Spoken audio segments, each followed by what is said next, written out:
Hello friends, welcome to my YouTube channel. आज मैं आपको इस ब्लॉग में अपने धर्मराज जी की कथा, पूजा, उद्यापन विधि ये सारा कुछ बताऊंगी। क्योंकि लास्ट ईयर मैंने और मेरी सिस्टर ने ये व्रत करना शुरू किया था। हमने 1 साल तक धर्मराज की कथा पढ़ी और ये मकर संक्रांति से शुरू होती है और मकर संक्रांति के दिन ही इसको ख़त्म किया जाता है। और इस दिन हमने सारा सामान इकट्ठा करके जो भी था पंडित जी को घर पे बुलाया था और हमने घर पे ही हवन करवाया और पूजा हुई।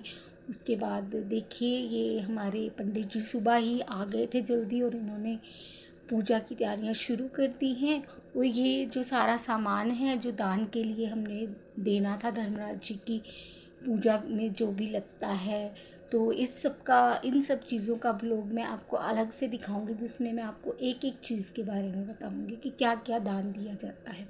और हमने सुबह से ही किचन में खाने की तैयारियां शुरू कर दी थी, जिसमें हमने ये खिचड़ी बनाई है क्योंकि मकर संक्रांति के दिन खिचड़ी खाना शुभ माना जाता है।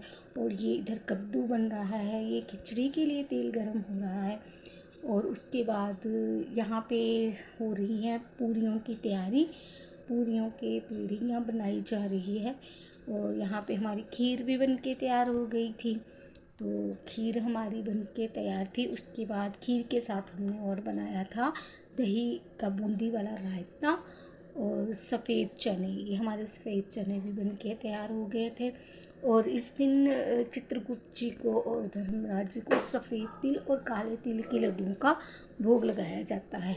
तो ये हमने पिछले दिन ही सफ़ेद तिल के और काले तिल के लड्डू भी बना लिए थे। और ये पंडित जी ने हमारी पूजा बहुत ही विधि विधान से करवाई। ये हम चारों ने बड़े अच्छे से पूजा की। हमें बड़ा ही अच्छा महसूस हो रहा था पूजा करते समय। तो ये हमारे पंडित जी ने 1-1.5 घंटे तक ये हमारी पूजा कराई है बहुत विधि विधान से। तो उसके पूजा के बाद हवन हुआ। हवन भी हमारा काफ़ी देर तक चला। फिर हवन करने के बाद पंडित जी ने जो भी हमने दान करने वाली चीज़ें थी उनका संकल्प करवाया।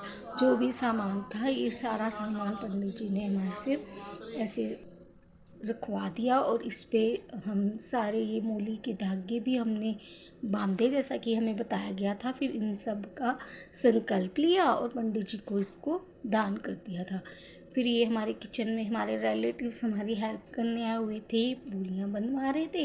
और यहाँ पे ये सारे पंडित जी और सब जो रिलेटिव्स है वो हमारे यहाँ पे इन्होंने लंच किया। और इस तरह से हमारे धर्मराज का उद्यापन बहुत ही अच्छे से हुआ।